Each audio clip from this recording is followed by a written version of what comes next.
Chào 500 anh em nha, cuối năm nha. Không có tiền ăn Tết,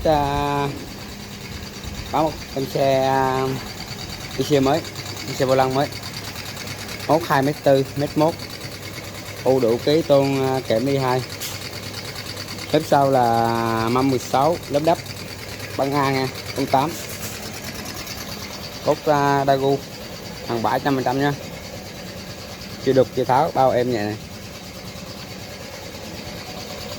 IC8, đùi to, lớp mới, đùi mới,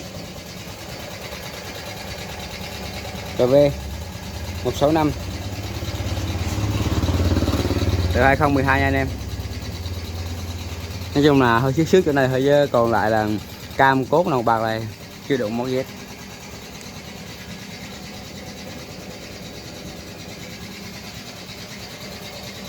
Anh em khi xây dựng gia đình